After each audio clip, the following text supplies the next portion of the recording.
Shalom, shalom. Apa kabar semuanya? Haleluya, puji Tuhan ya. Eh, Hari ini saya akan sambung apa yang kita tinggalkan hari itu. Ya, minta maaf karena semalam tak dapat live kebaktian kita online karena ada seorang pastor meninggal. Jadi saya attend dia punya wake service lah, kebaktian semalam ya.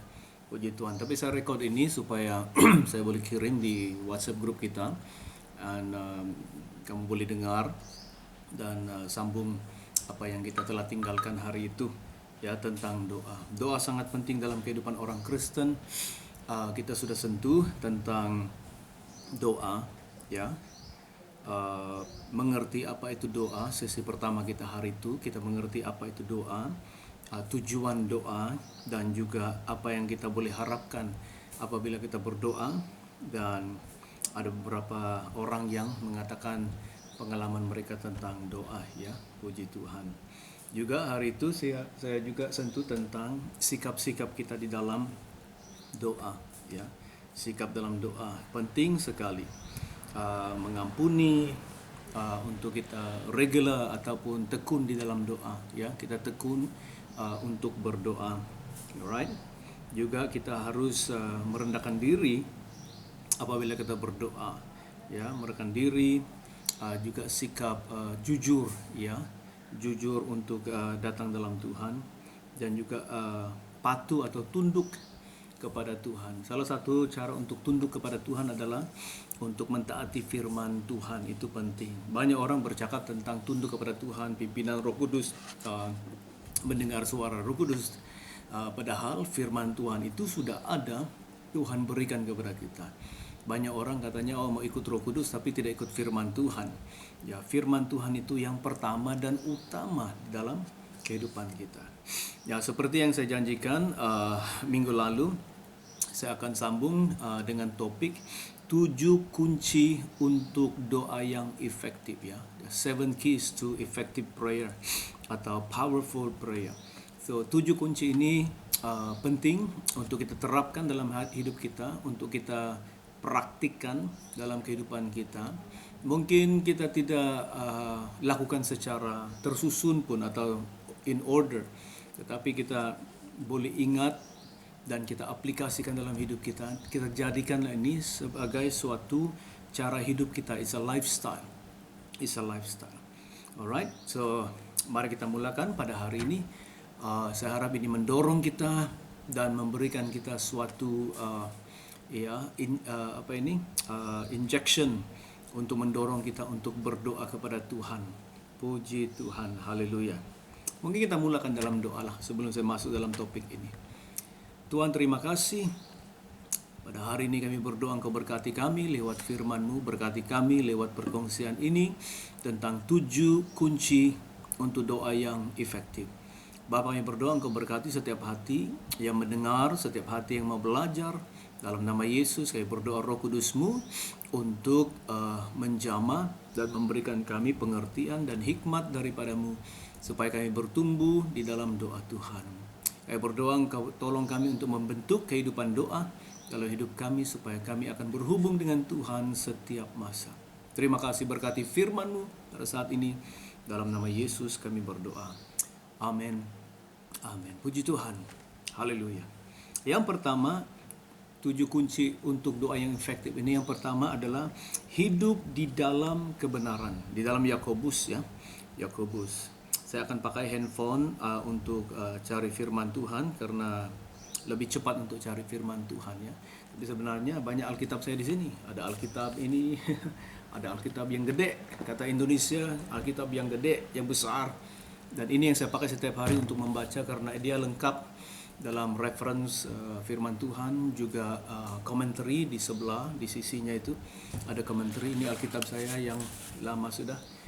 Alkitab rainbow, warna-warni di dalam Alkitab ini. So puji Tuhan. Saya banyak suka baca firman Tuhan, Alkitab. Jadi macam-macam nih Alkitab. Ada Alkitab bahasa di sini, ada Alkitab New King James di sini. Ada juga Alkitab 2 bahasa atau 2 terjemahan di sini, King James dan juga Amplified Version. Yang penting kita baca firman Tuhan, karena firman Tuhan itu membentuk kehidupan kita. di dalam Tuhan. Ya, saya mendorong banyak orang Kristen di mana-mana saya pergi, di gereja di sini juga saya dorong untuk menerapkan kepada mereka dua perkara dalam orang Kristen, dua perkara yang harus dibentuk, yaitu doa dan firman. Doa dan firman Tuhan. Oke, so yang pertama tadi saya katakan kunci yang pertama adalah hidup dalam kekudusan ataupun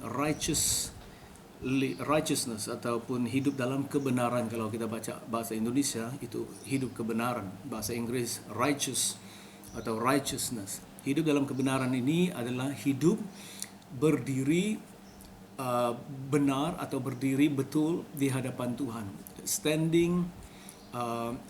right standing with God. Maksudnya ada hubungan yang baik dengan Tuhan, kita berjalan lurus di hadapan Tuhan, dibenarkan di hadapan Tuhan. Itu maksudnya hidup dalam kebenaran atau to live righteously. Yang pertama, kunci yang paling penting dalam kehidupan orang Kristen. Yakobus 5:16 dan 17 saya akan bacakan. Karena itu hendaklah kamu saling mengaku dosamu dan saling mendoakan supaya kamu sembuh, dan doa orang benar bila dengan yakin didoakan sangat besar kuasanya.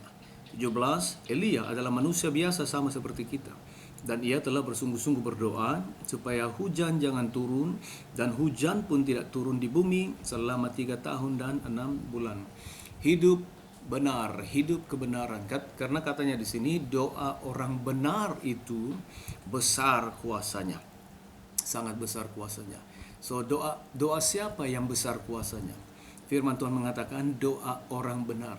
Banyak orang berdoa, orang bukan Kristen pun berdoa, siapa-siapa pun berdoa. Kalau dalam masalah mereka tahu memanggil nama Tuhan. Kita tidak tahulah Tuhan siapa kan, tapi ada juga orang memanggil nama Tuhan Yesus. Ada juga orang memanggil Tuhan pencipta langit dan bumi, Allah yang kita sembah, Allah yang kita kenal. Mereka juga tahu memanggil dan berdoa dalam namanya. Tetapi firman Tuhan berkata Allah itu mendengar doa orang benar. Doa orang benar itu besar kuasanya. Jadi kunci yang pertama untuk doa yang efektif adalah berdoa, hidup di dalam kebenaran, live righteously. Yang kedua, saya sudah bacakan tadi Elia 5 ayat 17. Katanya Elia itu adalah manusia biasa saja sama seperti kita. Tapi kalau kita baca Alkitab, kita lihat luar biasanya Elia. Tapi katanya di sini Elia itu adalah manusia biasa sama seperti kita, dan ia telah berdoa bersungguh-sungguh. Nah, itu yang membuatkan dia berbeda dengan kita, Elia. Karena kalau dia berdoa sungguh-sungguh. Bahasa Inggris kata pray fervently. Dia berdoa bersungguh-sungguh supaya jangan hujan, dan hujan pun tidak turun selama 3 tahun dan 6 bulan. Luar biasa kan? Seorang manusia yang hidup di dalam tubuh yang fana ini boleh berdoa supaya jangan hujan, dan hujan pun tidak turun. Luar biasa. Jadi kalau doa bersungguh-sungguh ini dalam bahasa Yunani maksudnya berdoa berapi-api. To be on fire, maksudnya berapi-api di dalam doa kita. Ya, inilah doa yang kunci yang kedua, yaitu berdoa bersungguh-sungguh. Pray fervently. Kalau saya tanya kita soalan, sejak bila kita pernah berdoa bersungguh-sungguh? Kalau kita menghadapi pergumulan, menghadapi masalah, belajarlah kita berdoa bersungguh-sungguh. Tuhan mendengarkan doa orang yang bersungguh-sungguh. Ya, sungguh-sungguh didoakan. Pray fervently. Kalau kita mau mengerang, kalau kita mau menangis, berteriak di hadapan Tuhan, lakukanlah, karena itu adalah doa yang sungguh-sungguh. Percaya supaya Tuhan mendengar doa kita. Amin. Haleluya. Yang ketiga, kunci yang ketiga, kita harus tuntut janji Tuhan. Claim God's promises. Tuntut janji Tuhan di dalam doa. Nah, itulah saya selalu mendorong kita untuk baca Alkitab, baca firman Tuhan, karena disitulah kita akan mengetahui, mengenal janji-janji Tuhan. Kalau kita tidak baca Alkitab, tidak baca firman Tuhan, kita tidak tahu apa yang dijanjikan Tuhan bagi kita. Kita harus baca firman Tuhan supaya kita boleh tuntut janji Tuhan apabila kita berdoa. Banyak nabi-nabi, hamba-hamba Tuhan dalam firman Tuhan, kalau kita pelajari doa-doa mereka, mereka selalu menuntut janji Tuhan. Salomo, dia berdoa sewaktu dia menyerahkan bait Tuhan kepada Tuhan, sudah selesai dibina. Dia menuntut janji Tuhan, apa yang Tuhan janjikan. Kalau kita lihat doa Yesus pun, doa para rasul, mereka menuntut janji-janji Tuhan. Tuhan itu setia untuk menggenapi segala janjinya. Jadi kalau kita berdoa dalam situasi, masalah apapun, kalau kita tahu firman Tuhan, kita tuntut janji-janji firman Tuhan. Di dalam Lukas ya, Lukas 11. Kita lihat dalam Lukas 11 dan ayat 9. Ini salah satu janji Tuhan kalau kita berdoa. Katanya, oleh karena itu aku berkata kepadamu, kata Yesus di sini, mintalah maka akan diberikan kepadamu. Carilah maka kamu akan mendapat. Ketoklah maka pintu akan dibukakan bagimu. Ini janji Tuhan Yesus. Banyak orang hafal doa ini, tapi mereka tidak tahu menuntut janji Tuhan Yesus di sini. Mereka hafal, mereka tahu. Sekolah minggu pun kita sudah belajar, ya. Tapi adakah kita benar-benar percaya apa yang dijanjikan Yesus itu dia akan kabulkan, dia akan berikan. Nah, ini janji Tuhan Yesus. Minta apa yang kita mau akan diberikan kepada kita. Haleluya. Janji Tuhan itu luar biasa. Janji Tuhan itu membuatkan doa kita itu terjawab. Karena Tuhan tidak boleh menafikan. Tuhan tidak boleh tidak menjawab kalau kita doa itu menuntut janji Tuhan. Tuhan setia menggenapi. Dia berkata dalam buku Bilangan, Allah itu bukan manusia sehingga dia berdusta. Apa yang dia telah katakan, ucapkan, dia akan menggenapinya. Haleluya. Semua janji Tuhan itu dalam Korintus dia mengatakan semua janji Tuhan itu adalah ya dan amin di dalam Tuhan Yesus Kristus. Jadi belajar untuk tuntut janji Tuhan. Jadi yang pertama tadi, hidup dalam kebenaran, hidup benar, hidup kudus. Yang kedua itu kita berdoa sungguh-sungguh. Yang ketiga itu kita tuntut janji-janji Tuhan.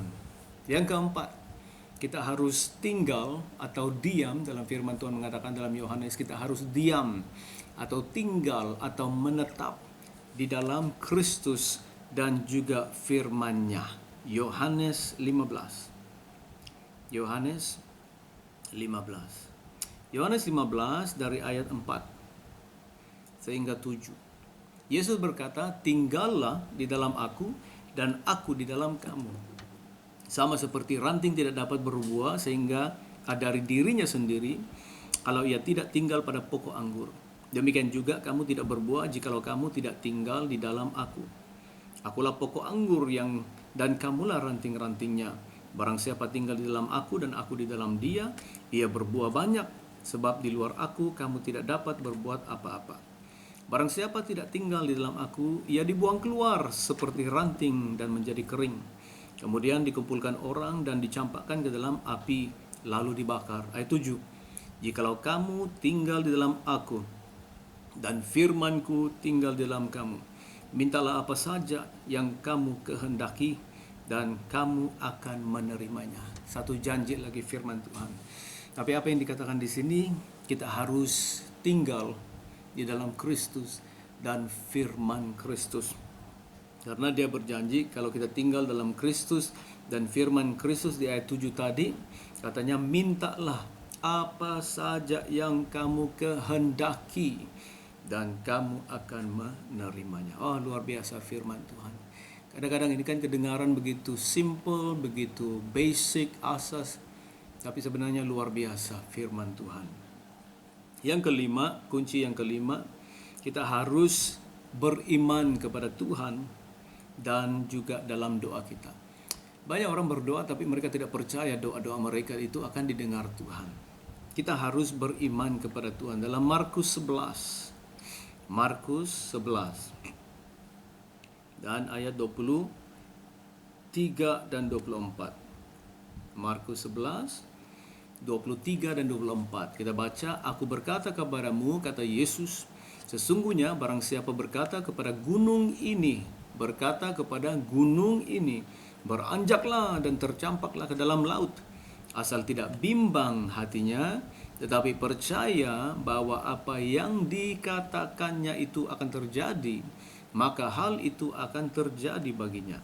Karena itu aku berkata kepadamu, apa saja yang kamu minta dan doakan, percayalah bahwa kamu telah menerimanya, maka hal itu akan diberikan kepadamu. Luar biasa ya janji Tuhan. Kadang-kadang susah untuk pikiran kita untuk mengerti apa yang Yesus katakan. Tapi kadang-kadang kan kita tidak perlu susah-susah untuk mau mengerti apa yang Yesus katakan atau firman Tuhan katakan. Kita hanya percaya apa yang dikatakan. Banyak orang coba mengerti apa yang mau dikatakan firman Tuhan, lalu dia menafsir, menterjemah sehingga dia terjemah dengan salah. Ya, jadi firman Tuhan banyak kali disalah terjemah. Tapi kalau kita terima saja apa yang firman Tuhan katakan itu secara literal, itulah yang dikatakan Yesus, itulah yang saya percaya, ya.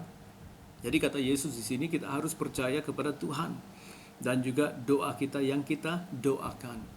Katanya apa yang kita katakan, apa yang kita doakan itu kita percaya akan terjadi, katanya itu akan terjadi bagimu. So berdoa, percaya kepada Tuhan. Tuhan, Engkau ada di situ, Engkau mendengarkan doa-doaku. Aku percaya doa ini akan terjawab. Haleluya. Alright. Yang keenam, kita harus berdoa menurut kehendak Tuhan. Pray according to God's will. Pray according to God's will, atau berdoa menurut kehendak Tuhan. Lagi kita balik kepada firman Tuhan. Kita tidak akan mengenal kehendak Tuhan. Kita tidak tahu apa itu kehendak Tuhan ataupun kemauan Tuhan bagi kita kalau kita tidak baca firman Tuhan. Jadi dalam Yohanes 5 ayat 14, 1 Yohanes 5 ayat 14, katanya di sini, dan inilah keberanian percaya, inilah keberanian percaya kita kepadanya, yaitu bahwa Ia mengabulkan doa kita jikalau kita meminta sesuatu kepadanya menurut kehendaknya. Jadi jangan heran ya kalau kita berdoa untuk sesuatu hal dalam hidup kita atau apapun yang kita doakan, tidak ada jawaban dari Tuhan. Barangkali itu bukan kehendak Tuhan. Ya, sama seperti budak 5 tahun kan. Budak umur 5 tahun dia doakan, dia bilang, Tuhan berikan saya Ferrari, atau berikan saya Tuhan kereta yang mewah. Dia doa, menangis berdoa, tidak dijawab Tuhan. Kenapa? Karena itu bukan kehendak Tuhan untuk budak 5 tahun, umur 5 tahun untuk punya kereta, betul kan? Jadi kadang-kadang kita jangan heran kalau Tuhan tidak mendengarkan doa kita. Barangkali itu bukan kehendak Tuhan, bukan kehendak Tuhan. Tapi kalau kita berdoa dan doa kita itu menurut kehendak Tuhan atau kena dengan kehendak Tuhan, kita pasti akan dijawab oleh Tuhan. Bagaimana kita mengenal kehendak Tuhan? Firman Tuhan. Kita harus baca Alkitab setiap hari. Kalau kita berdoa, jadi kita boleh tahu, kita boleh selidiki, kita boleh cari, adakah ini menurut kehendak Tuhan? Tuhan yang saya doakan ini, adakah ini menurut kehendak Tuhan? Ya, puji Tuhan. Ada orang berdoa begini yang kadang-kadang tidak menurut kehendak Tuhan, ya, terang-terang dalam Alkitab, tapi dia tidak tahu itu dalam Alkitab. Kalau dia mengalami masalah keluarga, dia bilang, Tuhan tolong tukar suami saya, tolong ganti Tuhan saya punya istri. Itu bukan kehendak Tuhan, ya, bukan kehendak Tuhan. Tuhan bukan dalam bisnis itu untuk kita tukar-tukar bini, tukar-tukar istri. Kalau kita pelajari kehidupan Ayub, Job, dalam firman Tuhan, kita tahu ceritanya bagaimana setan menguji Ayub kan. Dia kehilangan anak-anaknya semua mati, anak-anaknya, ternakannya mati, bisnisnya semua habis kan, semua dalam kehidupannya habis, terbakar, mati, kena petir dan semuanya itu kan, mati semuanya. Kecuali hidup Ayub saja. Karena Tuhan kata kepada setan, ya kau ujilah Ayub ini karena saya tahu dia setia kepadaku. Kau ujilah dia habis-habisan tapi jangan sentuh nyawanya. Maksudnya jangan bunuh dia. Engkau boleh uji dia, boleh menghapuskan apa saja dalam hidupnya, tapi engkau tidak boleh membunuhnya. Jadi kita lihat di situ Dalam semua harta benda anak-anak Ayub semuanya dilenyapkan, diambil dari kehidupan Ayub. Satu perkara saja yang Tuhan tidak ambil dari Ayub, istrinya. Istrinya yang cerewet, istrinya yang menyakitkan hatinya saat-saat dia sakit, saat-saat dia diuji, dia begitu ada masalah besar, stres, Ayub sakit badan, sakit kepala, segala sesuatu sakit, istrinya lagi menyakitkan hatinya. Tapi Tuhan tidak mengambil istri Ayub. Ayub tetap bersama dengan istrinya, dia tetap setia dengan istrinya. Dan di akhir kehidupan Ayub itu, sewaktu Tuhan sudah memberkati Ayub, menyembuhkan Ayub, Tuhan memberkati mereka dengan anak-anaknya. Lagi bukti bahwa istrinya itu tetap ada. Ayub tidak mendoakan supaya istrinya diganti oleh Tuhan dengan istri yang lebih baik. Kenapa? Karena kita tahu itu kehendak Tuhan. Di dalam kekristenan itu tidak ada perceraian. Di dalam kekristenan itu harus ada kesetiaan walaupun apa yang terjadi dalam kehidupan rumah tangga, dalam rumah tangga. Karena kita percaya Allah kita luar biasa, Allah kita itu besar, Allah kita itu boleh mengubahkan sesuatu, melakukan mujizat apapun situasi. Jadi ini contoh saja untuk doa menurut kehendak Tuhan. Adakah kehendak Tuhan untuk menyembuhkan? Iya, itulah kita mendoakan. Adakah kehendak Tuhan untuk membuatkan kita diberkati? Ya, itu kehendak Tuhan. Adakah kehendak Tuhan untuk membuatkan kita makmur? Ya, itu kehendak Tuhan. Semuanya dalam firman Tuhan. Adakah kehendak Tuhan untuk kita bertumbuh, progres? Ya. Adakah Tuhan mau kita bahagia? Iya. Itu semua menurut kehendak Tuhan. Dalam firman Tuhan kita boleh cari itu kehendak Tuhan. Amin. Haleluya. Dan yang terakhir, kunci yang terakhir, number 7. Yang ketujuh, kita berdoa di dalam nama Tuhan Yesus Kristus. Itu luar biasa. Jadi berdoa dalam nama Yesus itu kita diberikan hak untuk memakai, ya, kebenaran untuk memakai nama Tuhan Yesus Kristus. Dalam buku Yohanes 14 dari ayat 13 dan 14. Katanya, apa juga yang kamu minta dalam namaku, kata Yesus, aku akan melakukannya, supaya Bapa dipermuliakan di dalam anak. 14, jikalau kamu meminta sesuatu kepadaku, Yesus katakan, kalau kamu meminta sesuatu daripadaku dalam namaku, aku akan melakukannya. Mungkin ini kita perlu baca ini balik-balik. Ulang-ulang baca ini firman Tuhan dalam hidup kamu setiap hari. Baca ulang-ulang. Karena kebenaran itu kadang-kadang dia mengambil masa untuk diterapkan dalam hati. Untuk roh kita menerimanya. Yesus kata, jikalau kamu meminta sesuatu kepadaku dalam namaku, aku akan melakukannya. Oh, luar biasa itu janji. Dalam nama Yesus, katanya kalau kita minta, dia akan melakukannya. Yohanes 16 ayat 23. Yohanes 16 ayat 23. Dan pada hari itu kamu tidak akan menanyakan apa-apa kepadaku. Aku berkata kepadamu, sesungguhnya segala sesuatu yang kamu minta kepada Bapa akan diberikannya kepadamu dalam namaku. Luar biasa. 24, sampai sekarang kamu belum meminta sesuatu pun dalam namaku. Mintalah maka kamu akan menerima, supaya penuhlah sukacitamu. Kunci sukacita adalah doa yang terjawab. Kata Yesus, mintalah di dalam namaku. Katanya sampai sekarang, katanya kepada murid-murid itu, sampai sekarang kamu belum minta di dalam namaku. Mintalah, maka kamu akan menerima, supaya sukacitamu itu akan menjadi penuh. Luar biasa. Dalam buku Filipi, kalau kita baca pasal 2 ayat 9 hingga 11, kita melihat bagaimana Bapa telah mengangkat nama Yesus menjadi nama di atas segala nama. Jadi dalam nama Yesus itu ada kuasa. Kuasa yang luar biasa di dalam nama Tuhan Yesus. Dan saya akhiri ini dalam Matius 18. Matius 18 ayat 20. Ayat 20. Matius 18 ayat 20.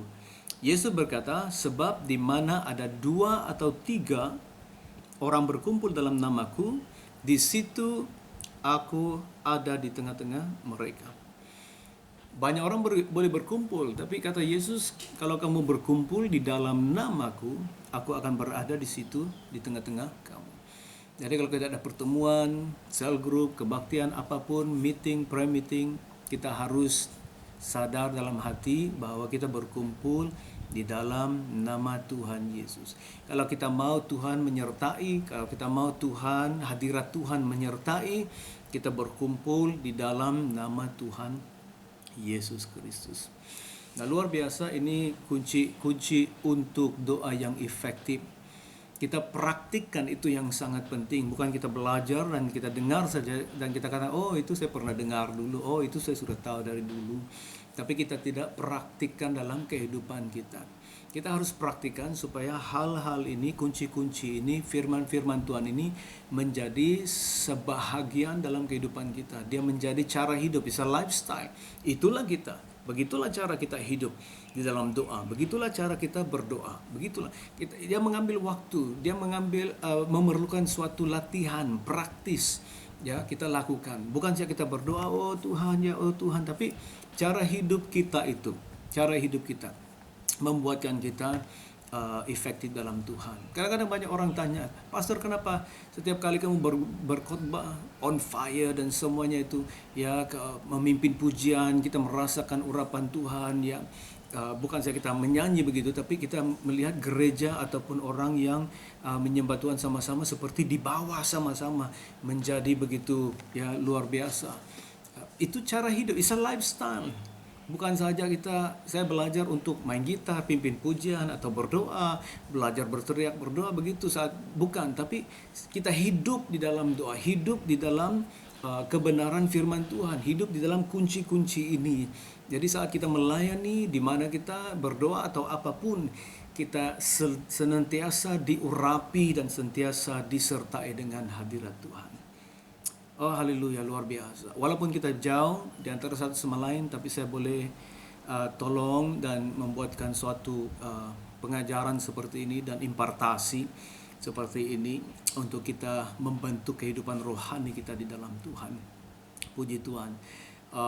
Kita doa terus. Saya pun rasa tepat untuk kita berbicara tentang doa, karena sekarang Sabah pun sudah virus makin banyak. Kita doa supaya ini akan berakhir dengan secepat mungkin. Tapi saya boleh merasakan dalam hati saya bahwa virus ini akan selesai tidak lama lagi, karena banyak vaksin sudah keluar, vaksin sudah keluar. Indonesia sudah memakai vaksin yang mereka terima dari China. Malaysia pun sudah tersenarai dengan China karena ada perjanjian. Malaysia memberikan minyak kelapa sawit kepada mereka dan China akan memberikan vaksin kepada Malaysia. So saya percaya sebelum akhir tahun, mungkin bulan depan, akhir bulan depan November, saya percaya vaksin akan diberikan kepada Malaysia. Dan kita berdoa supaya seluruh dunia pun akan mendapat vaksin ini, karena ada negara lain juga sudah mendapat vaksin dan tunggu untuk mereka proses dan mereka keluarkan. Tapi China sudah mendahului mereka. So kita berdoa, mungkin ini satu jalan Tuhan untuk masalah COVID-19 ini selesai. Alright, so puji Tuhan. Minggu depan saya coba untuk rekod pengajaran atau khotbah dan saya akan post di WhatsApp grup kita. Tetapi hari Minggu malam tetap ada kebaktian, tetap ada sharing setiap hari Minggu malam. Jadi mungkin hari Senin, Selasa begitu saya rekod dan saya akan post di grup kita juga supaya kita boleh ulang apa yang kita dengar pada hari Minggu, ataupun kalau ada topik yang saya pikir yang diperlukan dalam saat-saat ini, saya akan kongsikan lewat firman Tuhan. Puji Tuhan ya. Haleluya. Mari kita berdoa. Puji Tuhan. Bapa, terima kasih firman-Mu. Terima kasih karena mengajar kami Tuhan 7 kunci untuk doa yang efektif. Jadi berdoa Engkau membuatkan kami ingat pengajaran ini dan juga mempraktikkan pelajaran ini dalam kehidupan kami setiap hari. Menjadi orang-orang yang berdoa, orang-orang yang mengenal firman Tuhan. Bapa, Engkau tolong kami Tuhan membentuk hidup doa dan hidup dalam firman Tuhan. Ayo juga berdoa pada saat ini untuk keadaan di Sabah, juga seluruh Malaysia. Ayo berdoa Tuhan Engkau menolong kami untuk melindungi kami daripada penularan COVID-19 dalam nama Yesus.